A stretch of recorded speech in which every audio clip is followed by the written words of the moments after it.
بسم اللہ الرحمن الرحیم۔ گمنام ہیرو کے معزز ناظرین، السلام علیکم۔ آئیے چلتے ہیں کہانی کی طرف۔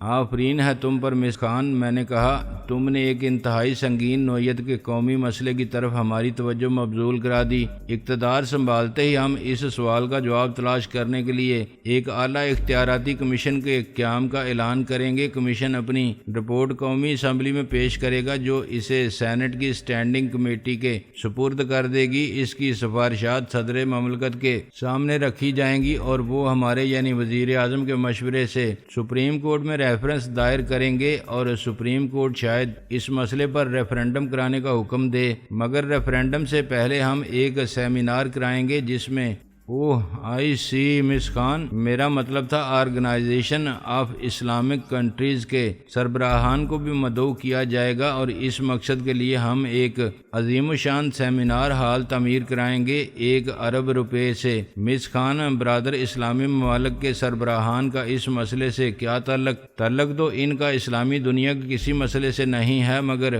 آپ کا مسئلہ ہوگا ہال کی تعمیر کا ٹھیکہ۔ وہ مس قمر کی طرف سے ڈاکٹر فاروقی کو دیا جا سکتا ہے، مانا کہ وہ انجینئر نہیں ہے۔ میں نے ڈانٹ کے کہا، پھر کیا مطلب ہے اس بات کا ہم نااہل لوگوں کو اتنے اہم کام سونپ دیں اور اقربا پروری کریں؟ اقربا پروری سب کرتے ہیں سر، کیونکہ بزرگوں نے فرمایا ہے کہ اول خویش بعد درویش۔ چندا نے کہا، گویا اخلاقی جواز ہے، قانون میں گنجائش ہم خود نکال لیں گے۔ میں نے کہا، مسٹر تیمور، اچانک مجھے خیال آیا ہے کہ میں نے تم سے ریوالور مانگا تھا۔ ریوالور میرے پاس نہیں، گلوز کمپارٹمنٹ میں ہے۔ وہ برا سا منہ بنا کے بولا۔ چندا نے ریوالور نکال لیا۔ واہ، بہت خوبصورت اور قیمتی ہے۔ میں نے کہا، پھر لاکٹ کی طرح گلے میں لٹکا لو، اس کا تو نشانہ بھی خطا نہیں ہو سکتا۔ اس نے سیفٹی کیچ ہٹا کے انگلی ٹریگر پر رکھتے ہوئے ریوالور کا رخ تیمور کی طرف کر دیا۔ کیا خیال ہے؟ میں نے مسکرا کے تیمور کو دیکھا۔ مس خان کا نشانہ زبردست ہے۔ اگر آپ کھڑے ہوں مینار پاکستان پر، ایک الو آپ کے سر پر بیٹھنے کے لیے پر تول رہا ہو اور الو کے سر پر کوئی مچھر ہیلی کاپٹر کی طرح اترنے والا ہو، یہ مچھر کو اڑانے کے لیے نشانہ لے کر فائر کریں گی تو گولی لگے گی عین آپ کے دل یا جگر میں۔ پھر آپ غالب کی طرح سوچیں گے کہ حیران ہوں، دل کو روؤں کہ پیٹوں جگر کو میں، اڑ کر نیچے آتے ہوئے سوچیں گے۔ چندا نے ریوالور کو صاف کر کے پھر وہیں رکھ دیا۔ لیکن آپ کا طائرِ روح کف سے انتھری سے اوپر کی جانب پرواز کر جائے گا، جیسے مچھر اور الو الگ الگ سمتوں میں اڑ جائیں گے۔ سائنسی اصول ہے کہ کند ہم جنس باہم جنس پرواز، الو اور مچھر ایک ساتھ نہیں اڑ سکتے۔ جسم نیچے زمین میں جاتا ہے، روح اوپر آسمان پر۔ یہاں تم سوال کر سکتے ہو کہ مس خان کتنے فاصلے سے فائر کریں گی؟ میرا دماغ خراب نہیں ہے، تیمور بڑبڑایا۔ تو جواب اس کا یہ ہے کہ صرف 2 گز کے فاصلے سے۔ اب تمہیں بتانے کی ضرورت تو نہیں کہ خان اعظم در حقیقت کرنل خان ہیں، ہر قسم کے مارشل آرٹ اور پستول سے توپ تک کے نشانے میں یہ چندا کے بھی باپ ہیں۔ میرا مطلب ہے، میرے علاوہ انہی کے طفیل۔ آج میں وہ ہوں جو ہوں۔ خدا کے بعد اگر میں کسی سے ڈرتا ہوں تو خان اعظم سے، اور خان اعظم کے بعد مجھ سے۔ چندا نے کہا، ہے تو یہ بڑے شرم کی بات، مگر مسٹر تیمور، آپ سے کیا پردہ؟ یہ سچ ہے۔ میں نے ایک ٹھنڈی سانس لے کر کہا،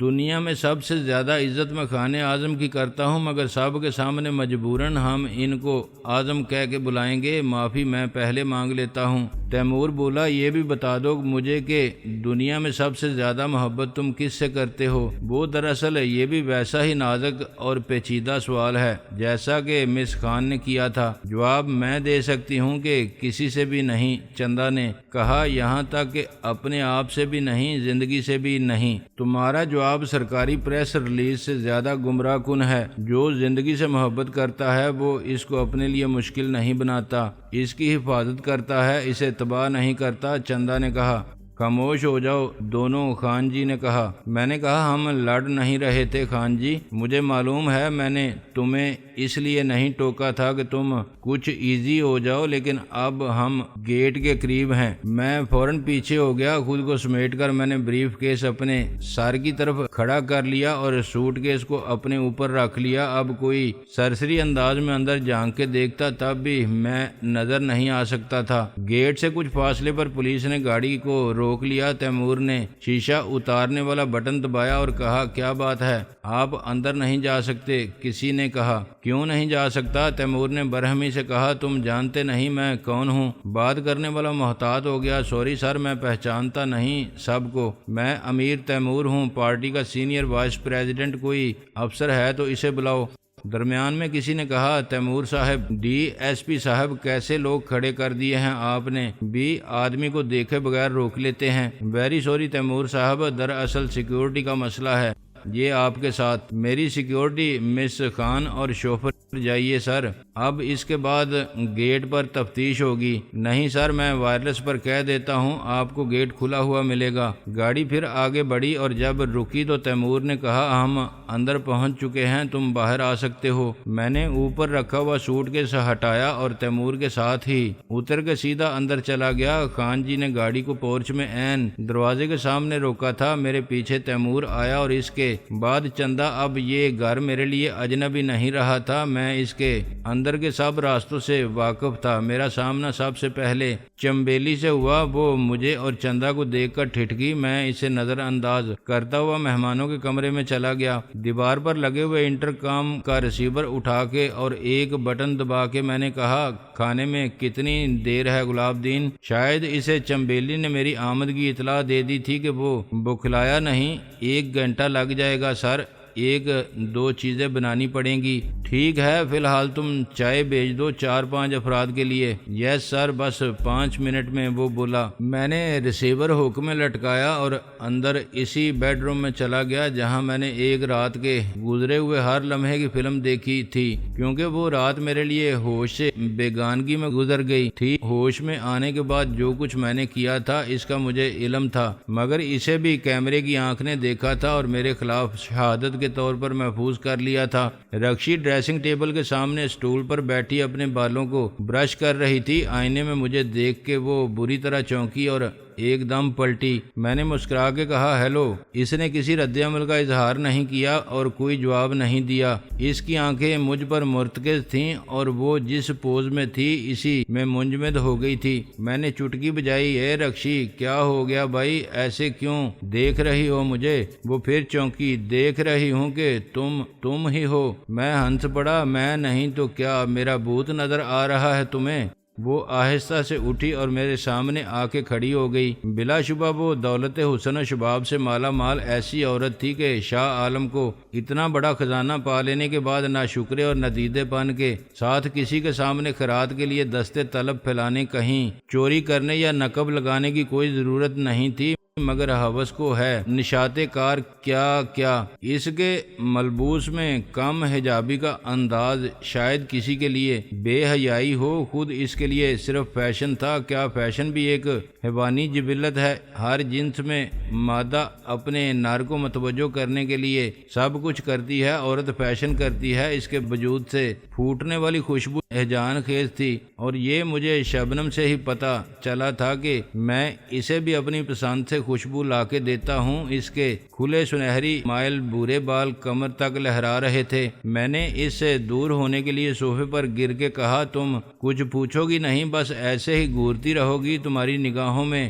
آج مجھے جلا کے بسم کر دینے والی آتش غضب کے شعلے بھی نظر نہیں آ رہے ہیں اور تمہارے لبوں سے انگاروں کے پھول بھی نہیں برسے ابھی تک۔ اس نے لبوں کو طنزیہ اور تلخ مسکراہٹ سے بھی روک دیا۔ اس سے پہلے فرق پڑا ہے کبھی ابھی میں تو دیکھ رہی ہوں کہ کہیں کوئی داغ تو نہیں ہے۔ داغ؟ کیسا داغ؟ لہو کا؟ دامن پر یا آستین پر؟ میں نے کہا گویا تم نے تسلیم کر لیا ہے کہ عمر دراز کو میں نے ہی قتل کیا ہے۔ ایک شوہر کی حیثیت سے تم مجھے حکم دے سکتے ہو کہ میں تمہاری بے گناہی تسلیم کروں، زبان خلق اور نکارہ خدا کی آواز نہ سنوں؟ میں نے کہا تم واقعی سمجھتی ہو کہ میں قتل کر سکتا ہوں؟ اس نے سپاٹ لہجے میں کہا، کوئی خاندانی قصاب یہ سوال کرے مجھ سے کہ کیا آپ واقعی یہ سمجھتی ہیں کہ میں بکرے کی گردن پر چھری چلا سکتا ہوں؟ میں نے ایک گہری سانس لے کر کہا، تمہارا مطلب ہے کہ قتل تو میں کرتا ہی رہتا ہوں، کون سی نئی بات ہے؟ میرا خاندانی پیشہ ہے،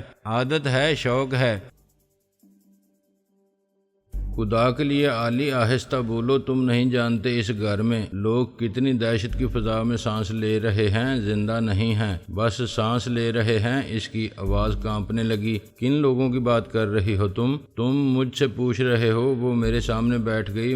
مجھے نہیں معلوم کہ موت کے اور سیاست کے اس کھیل میں مجھے کیوں گھسیٹا گیا ہے۔ میں یہاں صرف اپنے شوہر کے ساتھ تمہارے ساتھ رہتی تھی، صرف تمہاری بیوی تھی، جس حد تک بھی تھی، جتنی بھی تھی، اس سے زیادہ میں کچھ بھی نہیں تھی۔ تم 100% اور میری اکلوتی بیوی ہو عزیز ازجان۔ وہ بالکل متاثر نہیں ہوئی۔ جو بات تم باہر کرتے تھے کرتے رہو، مجھے کوئی اعتراض نہیں، اعتراض کرنے کا حق مانگنے کی جرت بھی نہیں ہے اب مجھ میں۔ مگر گھر کے اندر وہ رونے لگی۔ رکشی پلیز دیکھو، میری بات سنو۔ میں نے کہا آئی ایم سوری، میں سب بتا دوں گا تمہیں کچھ میں نے کیا، ایک مجبوری تھی، میں کسی کو بھی مارنا نہیں چاہتا تھا لیکن ضروری ہو گیا تھا۔ جب دشمن گھر کے اندر آ جائے تو اپنی اور اپنے گھر کی حفاظت کے لیے گھر کی حفاظت وہ چوکیدار کرتا تھا۔ کیا وہ بھی دشمن تھا تمہارا؟ باقی دو کون تھے مجھے نہیں معلوم۔ مجھے انتہائی صدمہ ہوا تھا یہ جان کر کے چوکیدار بھی مر گیا ہے۔ اسے میں نے نہیں مارا تھا، میں جھوٹ نہیں بول رہا ہوں رکشی۔ اس خبیث نرس روزی کو میں نے مارا تھا۔ میں اسے نہ مارتا تو وہ مجھے مار دیتی۔ اس کے ساتھی کو میں نے اپنے دفاع میں قتل کیا تھا۔ چوکیدار کو کسی نے بعد میں مارا۔ اس کے خون ناحق کو میرے نامہ اعمال میں شامل کرنے کے لیے کیا میں نہیں جانتا تھا کہ اصغر خان اور اکبر خان کتنے وفادار اور پرانے جانثار ہیں؟ ان پر پورا اعتماد تھا مجھے۔ میں ماں جی کی قسم کھا سکتا ہوں رکشی۔ اس نے اپنے آنسو پونچھے۔ ٹھیک ہے، میں مانے لیتی ہوں کہ تم مجبور ہو گئے تھے، تم نے دشمنوں کو مار دیا، اچھا کیا۔ چوکیدار بیچارہ بدقسمتی کے سبب مارا گیا، مگر مجھے تو کچھ پتہ نہیں تھا اور میں کچھ جاننا بھی نہیں چاہتی تھی۔ یہ سب مجھے بتانے کا کیا مقصد تھا؟ میں نے کہا کیسی باتیں کر رہی ہو، میں نے تمہیں کچھ نہیں بتایا۔ میری تو تم سے اس دن کے بعد بات آج ہوئی ہے۔ علی پھر یہ کیا ہے؟ وہ تیزی سے اٹھی اور اس نے اپنی الماری کے اس خفیہ خانے سے جس میں وہ اپنا زیور رکھتی تھی ایک فلم نکالی۔ میں نے اپنا سر پکڑ لیا۔ یہ ویڈیو فلم، مائی گاڈ، تم نے بھی دیکھ لی؟ میں کیوں نہ دیکھتی؟ آخر اس نے فلم مجھے پکڑا دی۔ اس میں لکھا ہوا تھا مسز شاہ عالم کی خصوصی توجہ کے لیے۔ میں نے کہا یہ کس کا ہینڈ رائٹنگ ہے؟ سب کے ہینڈ رائٹنگ ایکسپرٹ تم ہو، میرے پاس تو کسی کا خط بھی نہیں آتا۔ میں نے کہا کیسے؟ میرا مطلب ہے کہاں ملی یہ فلم تمہیں آخر اور کب؟ یہ میرے سرانے تکیے کے پاس رکھی ہوئی تھی، یہ کل صبح کی بات ہے۔ علی مجھے ابھی بتا دو کہ یہ چکر کیا ہے، مجھے وحشت ہو رہی ہے، میں پاگل ہو جاؤں گی۔ اس نے میرا شانہ زور زور سے ہلاتے ہوئے کہا۔ میں نے کہا رکشی ہوش میں رہو۔ کیسے ہوش میں رہوں میں؟ وہ چلائی۔ ڈر لگتا ہے مجھے تم سے، تم قاتل ہو، پیشہ ور قاتل ہو، مجھے بھی قتل کر دو گے تم۔ میں نے اس کے گال پر الٹے ہاتھ سے چانٹا مارا۔ اس کی آواز ایک دم بند ہو گئی اور وہ نیچے گر گئی۔ ایک ہاتھ اپنے گال پر رکھ کے وہ مجھے پھٹی پھٹی آنکھوں سے دیکھتی رہی اور پھر فرش پر سر رکھ کے پھوٹ پھوٹ کے رونے لگی۔ اب ضروری ہو گیا تھا کہ میں اسے محبت سے اٹھاؤں اور پیار دلار سے اسے تسلی دوں کہ اس کا یہ رد عمل بالکل فطری تھا۔ تمام عیش و آرام، عزت اور شہرت میسر ہونے کے باوجود وہ ایک دکھی، مظلوم اور قابل رحم عورت تھی۔ میں اسے اٹھا کے بیڈ پر لے آیا اور انٹرکام پر چنبیلی سے پانی منگوایا۔ وہ پانی لائی تو میں نے کہا میرے لیے چائے بھی یہاں لا دو۔ جب بالآخر رکشی پرسکون ہو گئی تو میں نے اسے الگ کر کے بستر پر لٹا دیا۔ دیکھو رکشی، صورتحال کو سمجھنے کی کوشش کرو۔ میں ایک سازش کا شکار ہوا ہوں۔ میرے دشمن صرف میرا سیاسی مستقبل، میرا گھر اور میرے خاندان کو ہی ختم نہ کرتے، وہ مجھے بھی ختم کر دیتے، لیکن خدا نے مجھے بال بال بچا لیا۔ میں نے دشمنوں کی سازش کو ناکام بنا دیا۔ اس نے پلکیں جھپکا کے کہا، تمہارے تو سب ہی دشمن ہیں۔ میں نے کہا، یہ سب آستین کے سانپ تھے، نہ جانے کب سے موقع کی طاق میں تھے اور میرے خلاف جال پھیلانے میں مصروف تھے، مگر شاہ عالم نے کچی گولیاں نہیں کھیلی ہیں۔ میں نے بھی ان کی ایسی تیسی نہ کر دی تو کہنا تمہاری مراد عمر دراز سے ہے۔ نہیں، عمر دراز کو مجھ سے بدگمان کیا گیا، پھر اسے میرے ہاتھوں مروا دیا دھوکے سے۔ کسی نے ایک گمنام کال کر کے مجھے خبردار ضرور کیا تھا کہ ابھی تمہارا واپس جانا خطرناک بھی ثابت ہو سکتا ہے۔ اس وقت میں ہانگ کانگ میں تھا۔ تم تو آج بھی ہانگ کانگ میں ہو؟ میں نے سر ہلایا۔ ہاں، میں وہیں ہوں۔ خدا کے لیے پہیلیوں میں باتیں مت کرو علی۔ میں نے کہا، جان، یہاں آنے سے پہلے میں نے کچھ ایسا بندوبست کر دیا تھا کہ خدا نخواستہ میرے لیے کوئی مسئلہ کھڑا ہو جائے تو میری موجودگی یہاں نہیں ہانگ کانگ میں ثابت کی جا سکے، اور خدا کا شکر ہے کہ میری اسی احتیاط نے یا چلاکی نے مجھے بچا لیا۔ پھر وہاں کون ہے جو شاہ عالم بنا بیٹھا ہے، اسی طرح بات کرتا ہے مجھ سے جیسے تم بات کرتے ہو؟ وہ خفگی سے بولی۔ میں نے ہنس کے کہا، ہے ایک اپنا ہی آدمی، کتنی ملتی ہے اس کی آواز تم سے۔ اچھا ایکٹر ہے تمہاری طرح؟ وہ بھی رکشی نے کہا۔ میں ایکٹر ہوں ایسے ویسے، مگر مجھے تم میں ایک بہت عجیب سی تبدیلی محسوس ہو رہی ہے۔ کہیں یہ بھی ایکٹنگ نہ ہو جیسے تم نے یادداشت گم ہو جانے کی اداکاری کی تھی؟ اس کے ہونٹوں پر مسکراہٹ پھیل گئی۔ کیا تبدیلی نوٹ کی ہے تم نے؟ چائے پیو۔ اس نے بیٹھ کے کپ لے لیا۔ تم کچھ بدلے ہوئے ہو، پہلے جیسی اکھڑی اکھڑی باتیں نہیں کر رہے ہو۔ بہت پہلے تم ایسے تھے، نہ کبھی تم نے اتنی دیر بات کی مجھ سے، نہ کبھی کسی بات کی وضاحت ضروری سمجھی۔ میں تو سمجھی تھی کہ تم ہمیشہ کی طرح مجھے بے عزت کرو گے اور کہو گے کہ خیریت چاہتی ہو تو اپنی زبان بند رکھو، ڈراؤ گے، دمکاؤ گے اور چلے جاؤ گے۔ میں نے کہا، تم دیکھو گی کہ یہ ایکٹنگ نہیں تھی، میں نے بدل لیا ہے خود کو، تمہیں شکایت نہیں ہوگی مجھ سے۔ خوشی اس کے چہرے پر شفق کی روشنی بن کر اجالے کی وہ کرن بن گئی جو دل میں نور بھر دیتی ہے، ہونٹوں پر چاندنی جیسی مسکراہٹ بکھیر دیتی ہے۔ اس نے کپ کو چھوڑ دیا اور مجھ سے لپٹ گئی۔ چائے بستر پر پھیل گئی اور اس کے ہونٹوں کی لالی میرے لبوں پر۔ تب مجھے احساس ہوا کہ میں نے جذباتی اداکاری میں ضرورت سے زیادہ حقیقت کا رنگ بھر دیا تھا۔ مجھے جھوٹ کا عارضی سہارا لینا تھا، مگر میں نے اسے وہ سچ بتا دیا تھا جس پر رکشی نے امیدوں کی بنیاد استوار کر لی تھی۔ وہ میری بیوی نہیں تھی، مگر مجھے اس کے ساتھ رہنا تھا۔ ایک غیر معینہ عرصے کے لیے اس کے ساتھ رہ کے میں اسے کیسے دور رکھوں گا، خود کو اس سے کیسے دور رکھوں گا؟ وہ یہ شاہ عالم بننے سے بھی زیادہ مشکل کام تھا جسے میں نے مزید مشکل بنا لیا تھا۔ میں نے اسے جھٹک کے الگ کیا۔ یہ کیا کر رہی ہو؟ سارے دروازے کھلے ہیں، ابھی کوئی آ جائے گا تو دروازہ بند کر دو، وہ بولی۔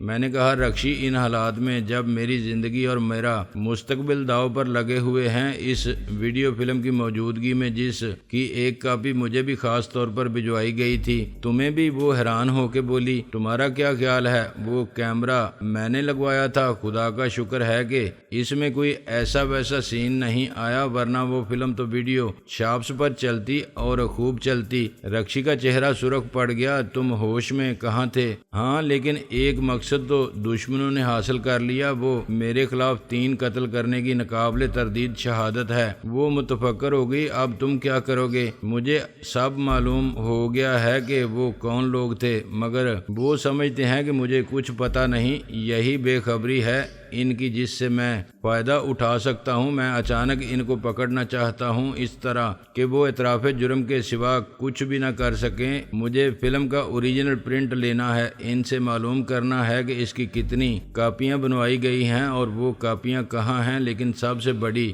بات یہ کہ پرسوں مجھے کراچی میں ایک پریس کانفرنس سے خطاب کرنا ہے۔ ہانگ کانگ سے پہنچتے ہی میں ایئرپورٹ پر اس الزام کی تردید کروں گا جو مجھ پر عائد کیا گیا ہے۔ یہ ثابت کرنا ہے کہ میں تو یہاں تھا ہی نہیں، اور اس کے لیے ہم ابھی کراچی روانہ ہو رہے ہیں۔ میں نے اپنی کلائی کی گھڑی دیکھی، تقریباً 1 گھنٹے میں ہم یعنی میں بھی؟ ہاں، ہمارے ساتھ تیمور بھی جا رہا ہے، سب موجود ہوں گے۔ پریس کانفرنس کے وقت ہمیں بس جانا ہے اور واپس آنا ہے، پھر بھی تم تیاری کر لو، جو کچھ ساتھ لینا ہے ایک سوٹ کیس میں ڈال لو۔ اس نے پریشانی سے کہا، کیا سیٹ کنفرم ہے سب کی؟ ہم بائی روڈ جا رہے ہیں ڈیئر، تیمور کی گاڑی میں ہمارے ساتھ نیا ڈرائیور اعظم ہوگا، میری نئی سیکرٹری مس خان۔ وہ لوگ اس وقت ڈرائنگ روم میں بیٹھے ہیں، میں اٹھ کھڑا ہوا، ہم کھانا کھاتے ہی روانہ ہو جائیں گے۔ مجھے ملواؤ گے نہیں اس نئی سیکرٹری سے؟ ضرور ملو، آصف اچھا بھلا کام کر رہا تھا، اسے نکلوا دیا، اب دیکھو گی تو جل کے خاک ہو جاؤ گی۔ میں نے ہنس کے کہا، نہیں، جتنا جلنا تھا میں جل چکی، اب تو بس اس خیال کے ساتھ گزارا ہے کہ شوہر تو میرے ہی ہو تم۔ بڑے لوگ جب باہر جاتے ہیں تو ہوٹل میں بھی ٹھہرتے ہیں، کرائے کی گاڑی میں بھی پھرتے ہیں، باہر کا کھانا بھی کھاتے ہیں۔ وہ ہنس پڑی، کیا وہ بہت خوبصورت ہے؟ میں نے اقرار میں سر ہلایا، مگر تم سے زیادہ نہیں۔ اب اس کے سامنے کوئی ایسی بات مت کرنا کہ مجھے شرمندگی ہو۔